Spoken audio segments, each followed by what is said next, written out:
Hello and welcome to today's webinar, Solving the Common Problems with Your Business Processes. I'm Bob Larrabee, Vice President and Chief Analyst here at AIIM, and AIIM is your host and producer of today's event. With me today are BPM industry leader Nathaniel Palmer and from Signavio, solution consultant Fabio Gammarino. The sponsor of today's event is Signavio. We thank them for their support. And we thank you for taking time to join us today. Before we get started, let me share a few pointers for viewing today's webinar. By joining our webinars live, you can customize your own viewing experience. Feel free to open, close, or resize the different windows. Across the bottom of your screen is the list of all the widgets available to you. Group chat is available to you. You can open this by clicking on the icons along the bottom. With group chat, you'll be able to text chat with each other and also with a few of us from AIIM. Do ask questions of the speakers throughout the hour using the QA feature.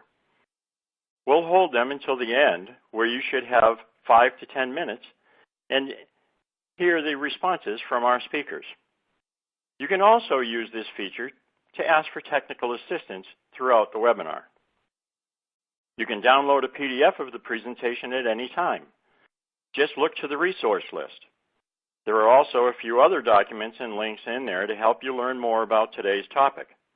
Just click in here at any time. The resource will open in a new browser tab, and you can save and read them after the webinar. At the end of this webinar, a brief survey will open in your browser, and it's also in the widgets below in the side area. We'd appreciate it if you take a few moments to offer your feedback and to suggest other topics for us to cover. This webinar is being recorded and will be posted to AIIM.org's resources webinar page in a few days. Now I'd like to introduce our speakers. Nathaniel Palmer is a best-selling author, speaker, practitioner, and influential thought leader in business process management, BPM. Nathaniel has been the chief architect for large-scale and complex projects involving investments of $200 million or more. He has co-authored a dozen books on technology and business transformation, including Intelligent BPM and How Knowledge Workers Get Things Done. Nathaniel is a regular speaker at industry forums, as well as featured in national media. He also serves as Executive Director of Workflow Management Coalition, the industry's longest-standing BPM adoption group. From Signavio, we're pleased to have Fabio Gammarino, the solutions consultant, who is multilingual IT professional with more than 15 years of experience in Europe, Canada, USA, and Latin America. Fabio has a versatile combination of technical experience and business acumen. At this point, I'd like to turn over our webinar to Nathaniel. Nathaniel, take it away. Thank you, Bob. So we're talking about solving common problems, and I sort of leapt ahead here to talk about something that everybody's talking about, which is digital transformation. And the challenge is, while this is something that we're all talking about, and it's how we want to shape our businesses, few people are talking about how we actually get there. And in truth, solving common problems is critical to the path of digital transformation. But how do we do that? Well, in a word, process. In 2 words, process intelligence. When we have process intelligence, we're able to apply automation effectively. We're able to improve the development of applications. We're able to increase the accuracy, the efficiency, and the quality of work that's performed because we know how it's being performed. We have insight and analytics to what's been done. And we're able to understand, and this is critical, to understand the impact of change and changes before they're actually implemented. So process intelligence is the key enabler to digital transformation as well as solving common problems. And it's something that we have maturity in. We have a common language. We have an actual lexicon for a business process so that we're able to describe things in a common way across multiple groups. And if we think about the normal divide between business understanding and the IT understanding and interpretation of business understanding, and then ultimately what that represents in a system that's built through the definition of the process and the creation of requirements and how those are normally interpreted and turned into something else, and then usually put somewhere where the ability of the business to validate that what exists there as a system really reflects the original intent and the definition of the process. With BPM, we have that ability. I'm going to go through an example of actual work that I did for a client. In this case, this is actually a fairly fascinating use case where we were consulted by the Fire Department of New York, who helped them with false alarms, which is very costly. If you think about what's involved in moving a extremely heavy vehicle through Midtown Manhattan traffic, only to realize it was microwave popcorn that set off a fire alarm, that's something that they want to avoid. So we met with their team, and they developed an explanation from a business process standpoint. They, through basic consultation and interviews with us using Visio, that they came up with a level of the process that they understood. Yet it was layers away from the system that would ultimately be implemented, but we could validate that it had the right terms, it had the right swim lanes, it had the steps in the sequence. And then our work was to actually elaborate that process and define it in a way that represented the ultimate system that was going to be developed. In this case, we used an earlier version of Signavio, and if you recognize, we're following the BPMN notation here, and we were able to, at an architect's view, take that business process and build on it to understand how the actual system would be implemented. With a tool like Signavio, there's actually a syntax checker. There's the ability to validate that this process is accurate, that we're not violating basic principles of BPMN, which allows us to then literally run that process in a BPM system. So that is a journey to digital transformation. That's a journey for solving basic problems that's availed through business process and business process modeling. The problem is they don't always look so well formed.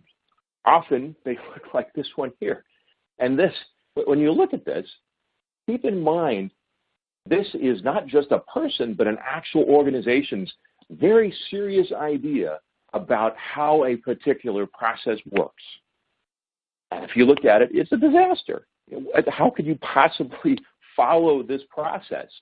How could you automate it or manage it or use it to drive meaning and understanding about the organization? You can't.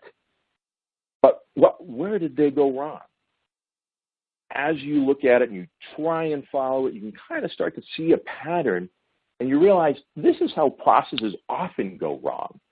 That the way that we talk about process is not simply in terms of sequence flow and control flow and a series of activities. We start to say, well, we do this, and then we do this. Well, but not always. Sometimes we'll do this. But if we do that, we might also do this. So we're bringing in not just the different pathways, but we start to bring into our description of the process what we call the decision logic. What's really the rules and the policy around how work should be performed, not just the steps in which that work is done.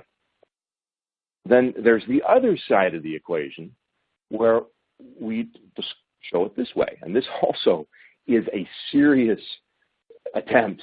This is part of an artifact where we were going in to do re-engineering, and we asked for the current description of the process. And they said, here you go. This is it. This is how we do our process today.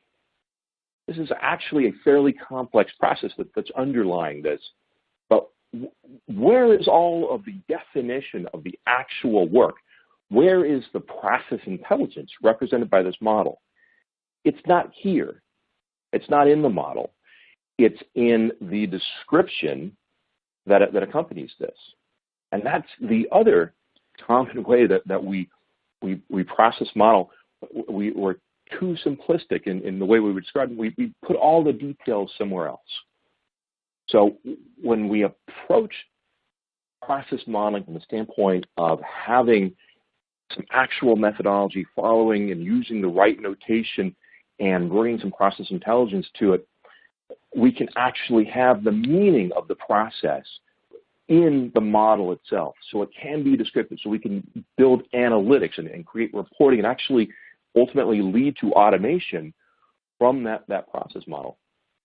And a big part of that, in terms of whether or not that's going to be effective, is where and how we capture those decisions.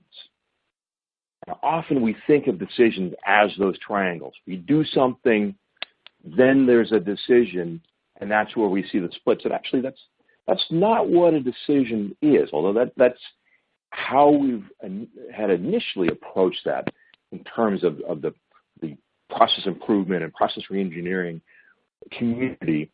But now we start to understand it differently. And in this case, we look and we see that the decision is reflected in those.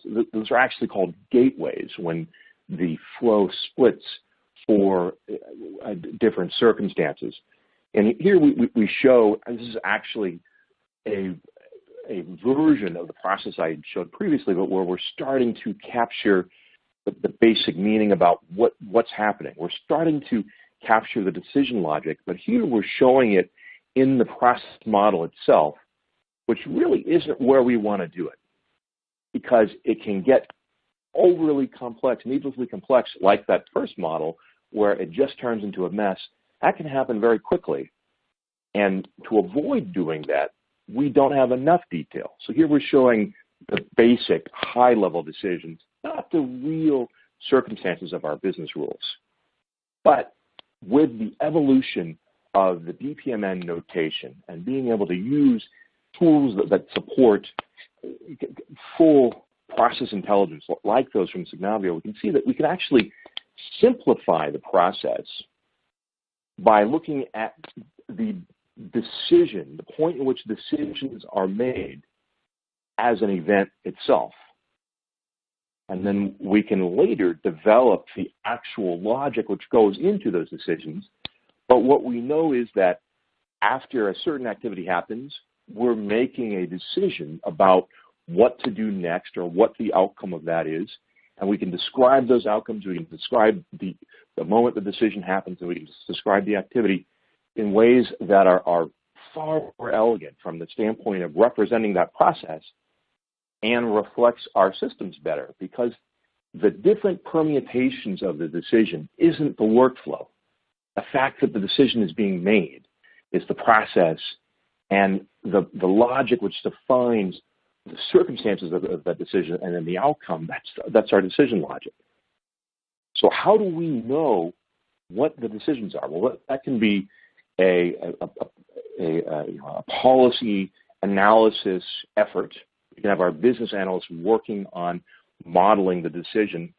But another very effective way to do that is to look at what's happening today, to get log files and other transactional data and start to mine that, to apply process intelligence and process mining to go through that. And that's what we're going to see in a moment from Signavio.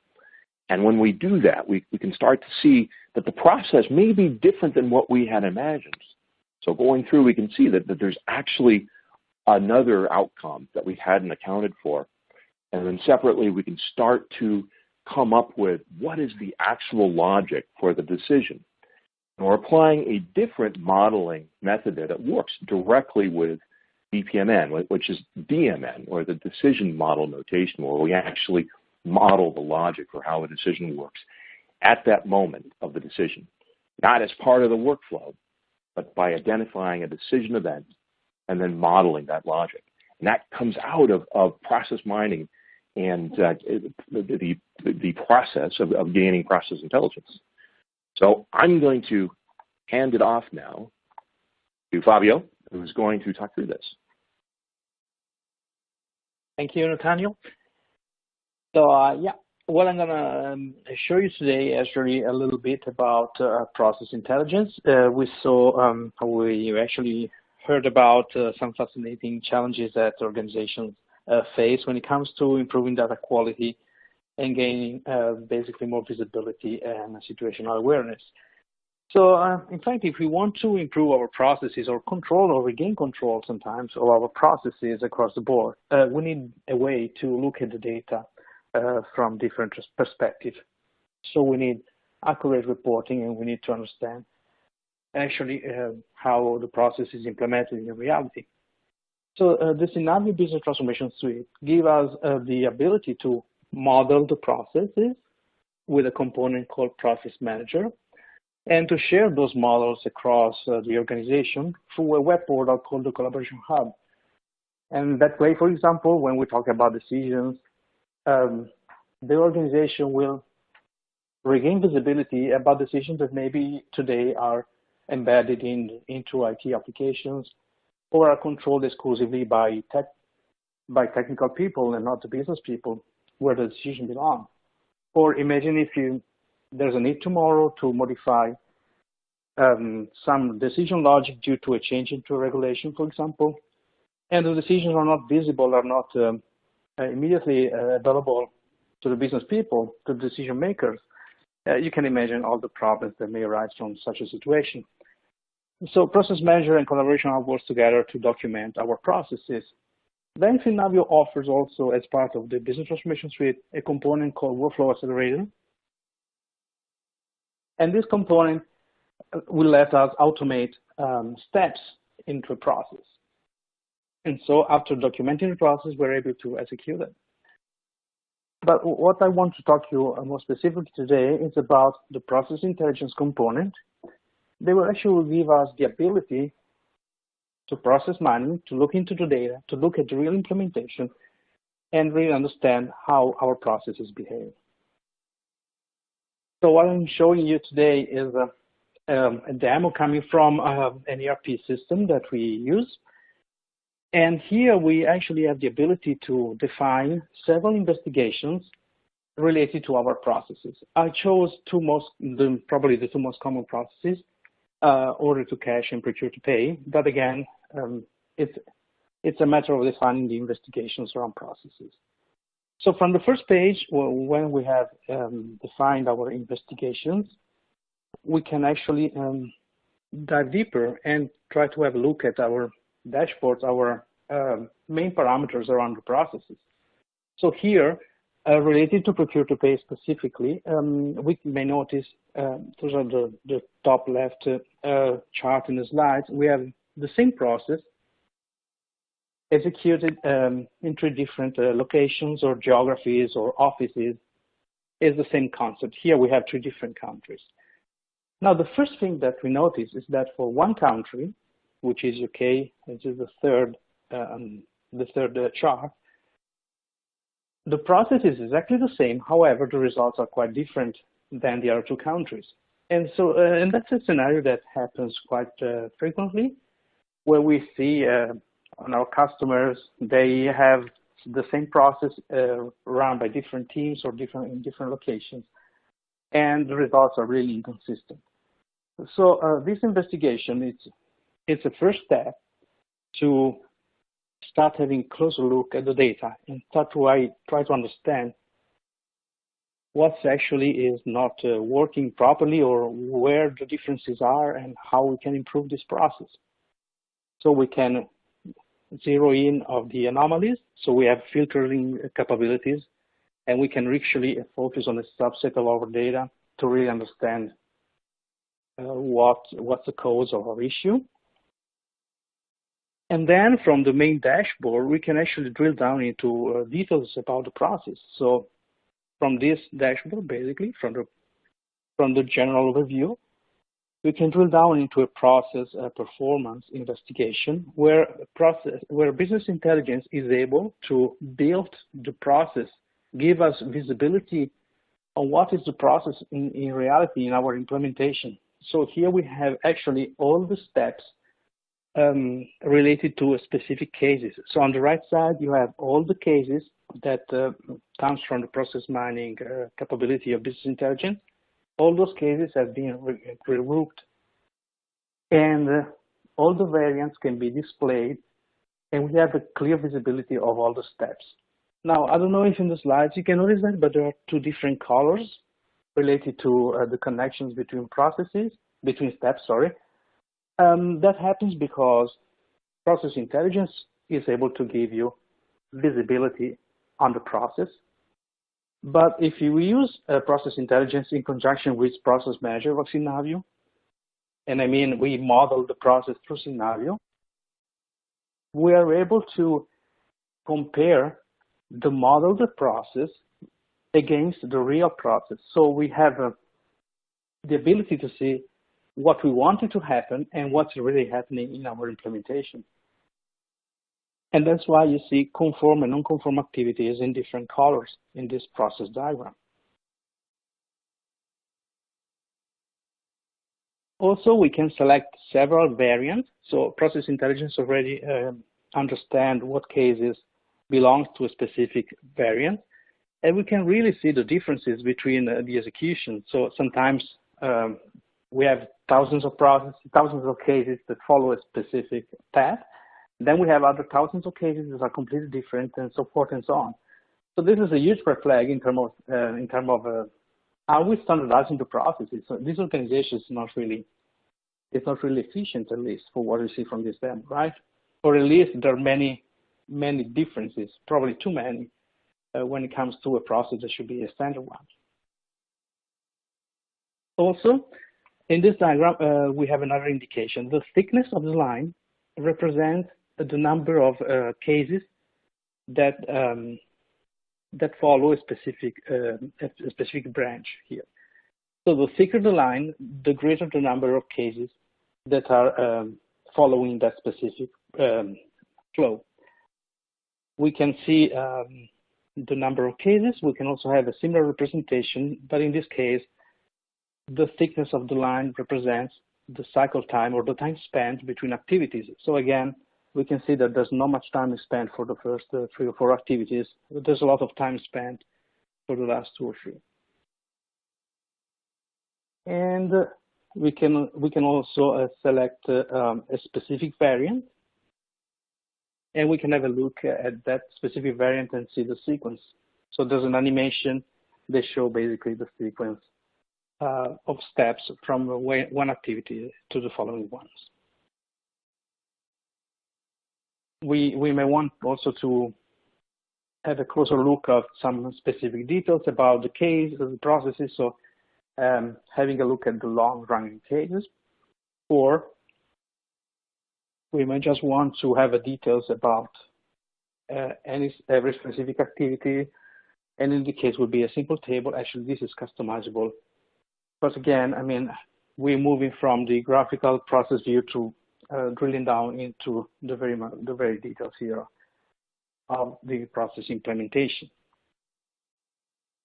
And so far, we had a look at the process mining aspect. Now, what we're doing is comparing the model process with the reality. So the model might be our desired future state, for example, or it might be our idea of how the process should be executed. And then we compare that against the reality, the implementation. And we see immediately that there are a few steps that are skipped. There are a few steps that are not part of our model, and there are some weird connections, meaning sometimes there's an extra step and there's a going back and forth between 2 steps as well. So this is the beauty of combining or using a more components of the scenario business transformation suite, the ability to understand what's going on, to regain awareness, to regain control, but also to have the tools to improve our process and to really see what are the differences between the desired and the reality, the desired state and reality. So we can have a look at the sequence of activities throughout the process.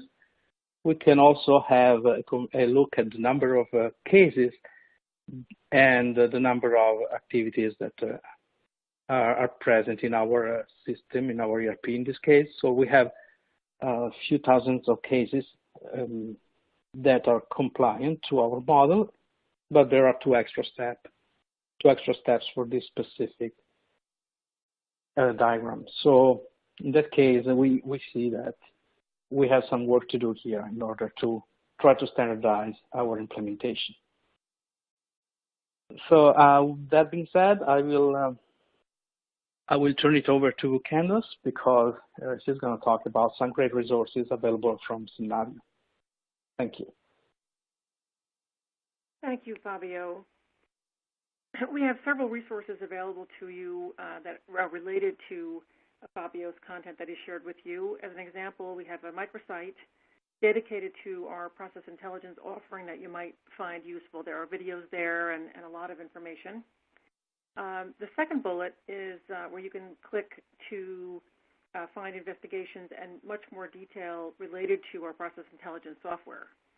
And the third area, you can click there to download the quick guide to process intelligence that you might find very useful, I think, and very much applicable to what you heard today from Nathaniel as well as Fabio. And then lastly, you can request a free 30-day trial from Signavio at any time by clicking on that last bullet there.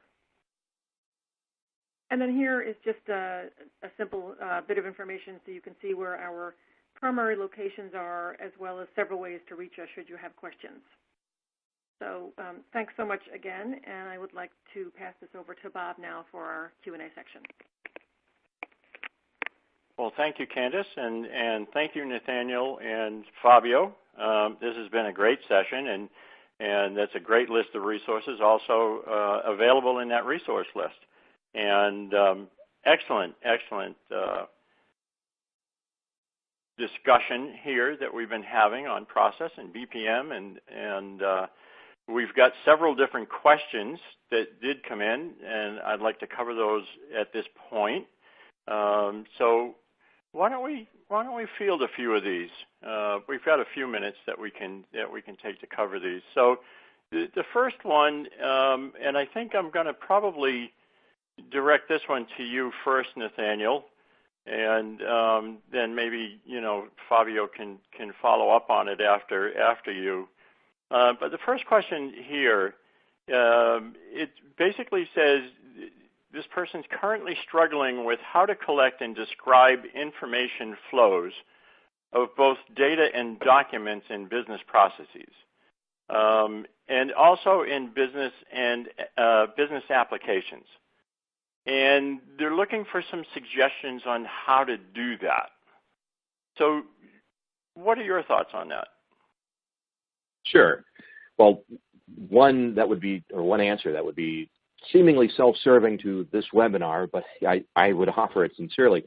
There's a reason why Signavio, who has been a leader in business and enterprise modeling, why they've brought process mining and process intelligence. But really, if we're talking about the process mining aspect, why they've brought that into their set of capabilities. This is something that has emerged over really the last decade, but it's become a real thing in the last few years, as now methods and tools and a lot of pioneering work has coalesced to provide that as a way to provide that understanding and to be able to start to distinguish the way that information actually does flow, as well as what is the interplay and the interrelationship of activity steps. So part of the answer is how you leverage process mining to gain that process intelligence. The other part, and this is where we see a lot of even very experienced business analysts start to get wrapped around the axle in process modeling is that they don't distinguish between data flows or information flows. But I say data flow because chances are all of them began at some point in their career doing data flow diagrams before we had the formalization of process modeling that we have now. And they try and model their workflow that way, showing data flow, rather than showing what is the interrelationship of activities and actors, having the actors represented by swim lanes, having the activities represented by activities, and showing the sequence of them and showing that flow, and then bringing into that either by showing an artifact separately where a document or information set is flowing there, or if they're using a mature and robust tool, so not using Visio, but using something like Signavio, where they're able to put that intelligence, the metadata about the activity and what's coming into the activity, what's exiting the activity, and where the transformations are happening, putting that into the definition of the process model. Okay. Fabio, you want to touch on that?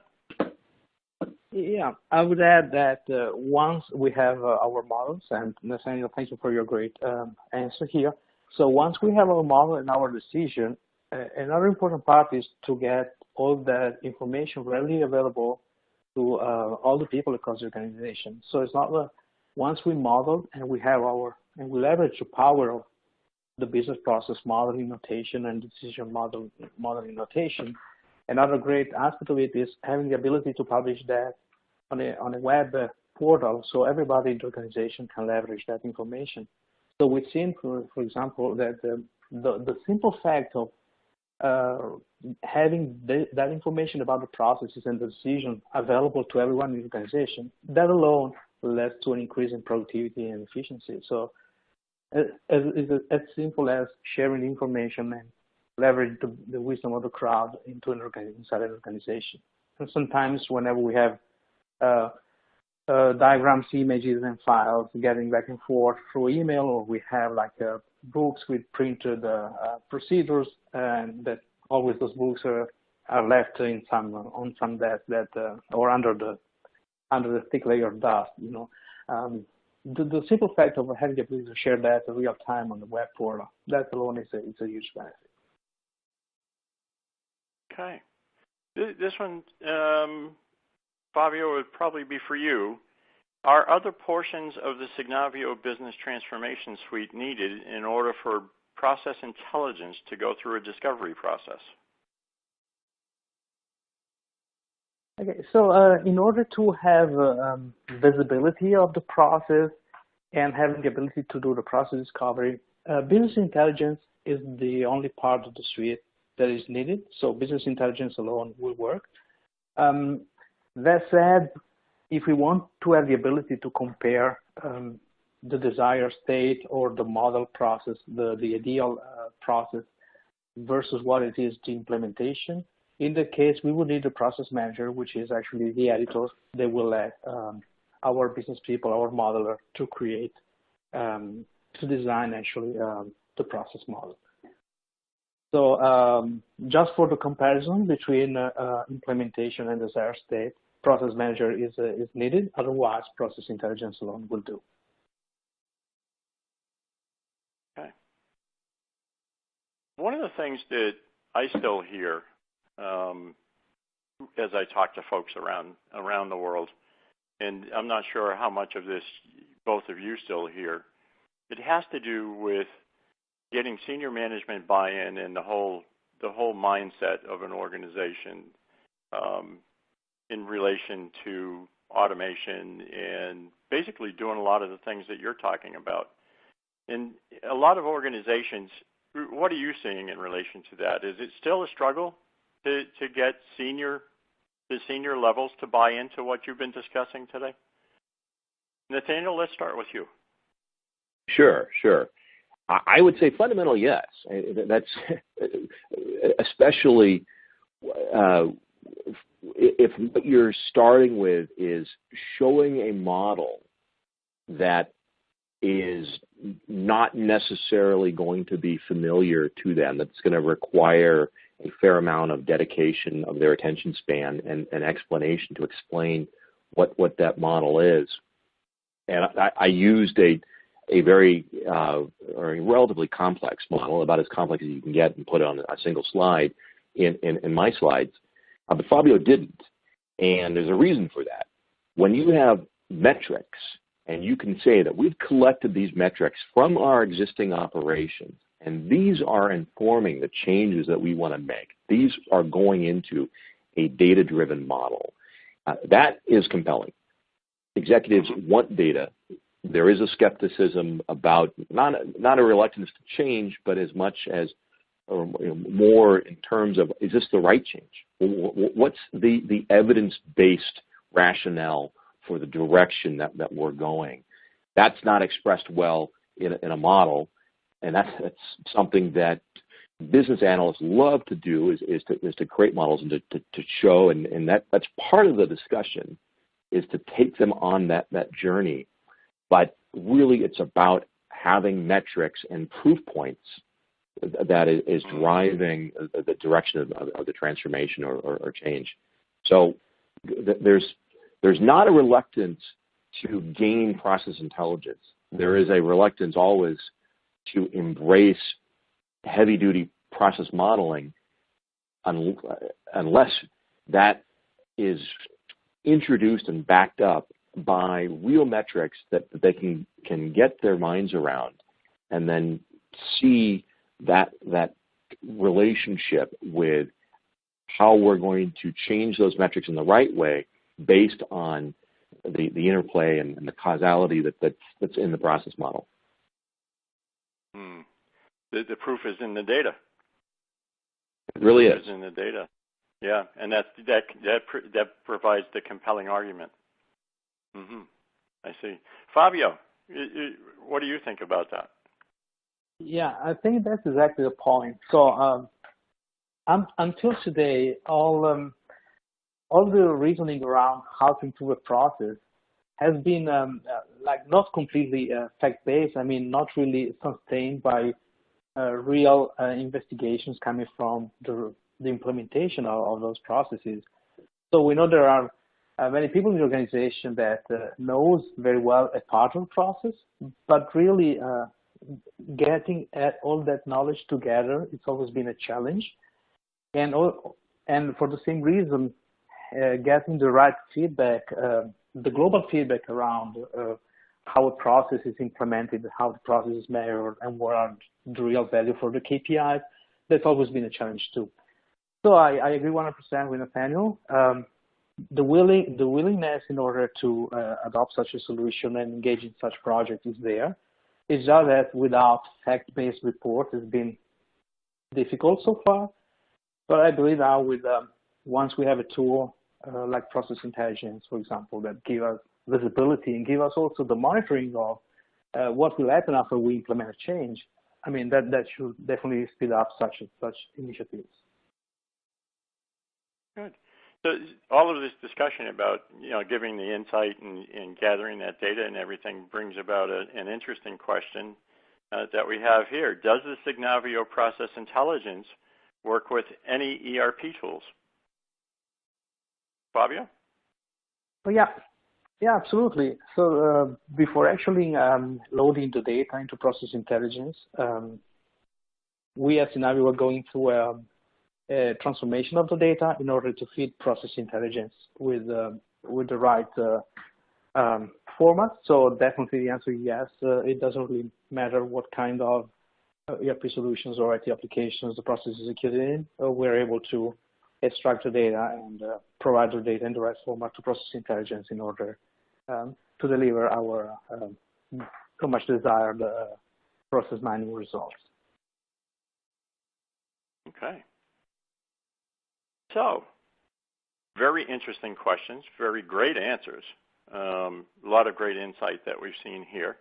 I'm going to move us a little bit more forward as we start approaching toward the end of this session. I'm going to forewarn you. As we get closer to the end of the webinar, I'm going to call upon you to kind of give us your closing thoughts. So I'll give you a couple minutes to think about what you want to say. I don't usually do that. I'm going to be kind today, being February 7th. So, having said that, as we move forward a little bit, first of all,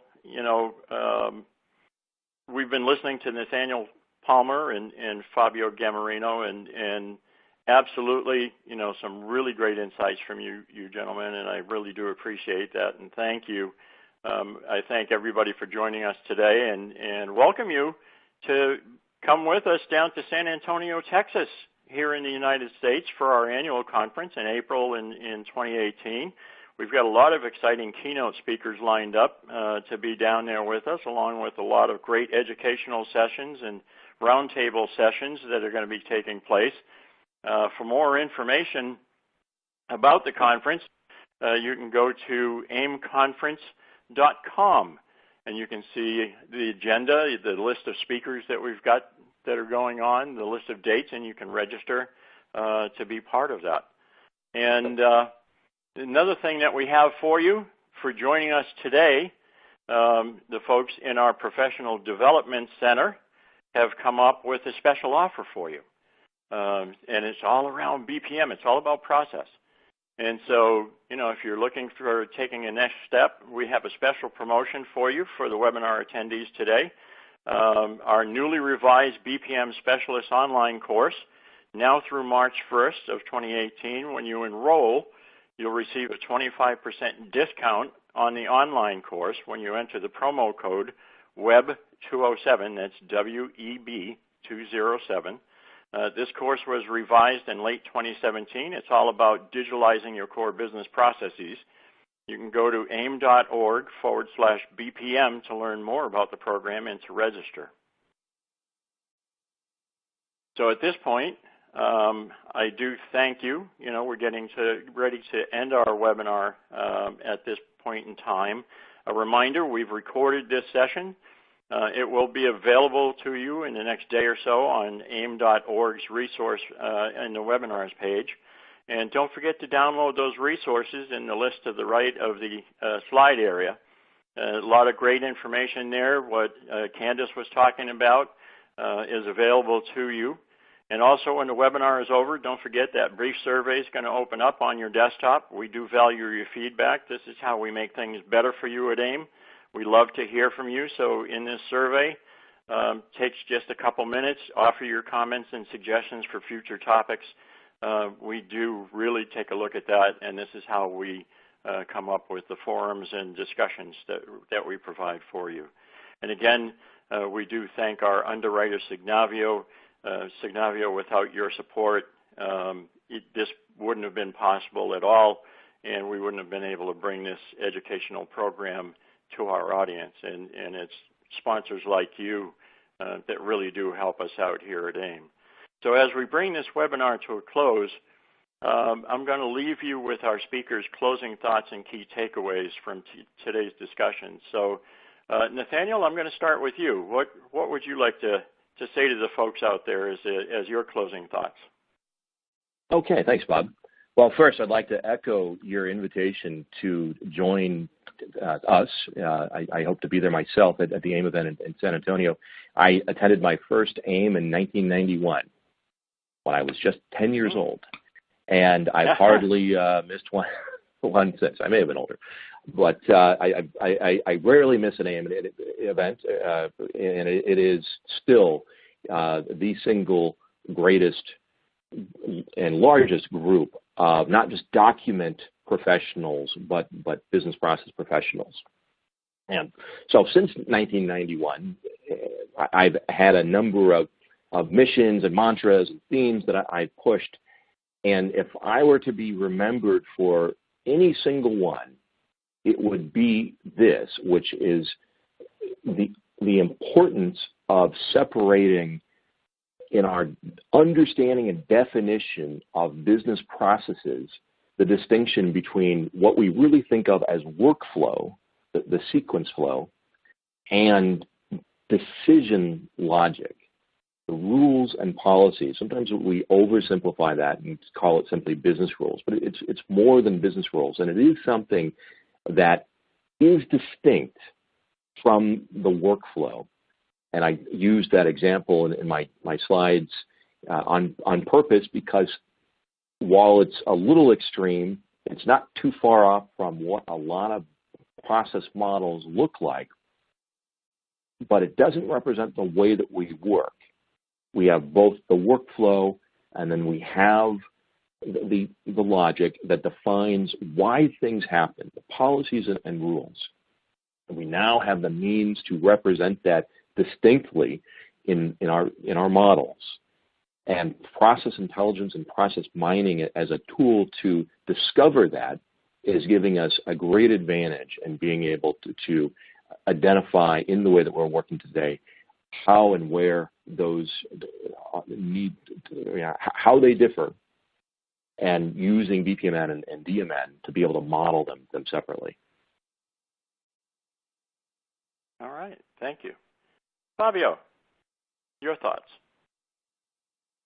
Yeah, I would really I would like to stress again the importance of regaining visibility on the real implementation of a process. Because I mean, being in charge without being in control is not really the best place to be. So this is my first takeaway. The second one would be the ability to share information across the board is what really makes the difference, in my opinion. So the ability actually to model processes and to monitor those processes and to share all those knowledge through an application, through a web portal. That's really what makes the difference. And I would say it's important the same way whether we're talking just about the exclusive modeling or we're talking about the process monitoring and the investigation processes. So sharing the knowledge, a fundamental thing.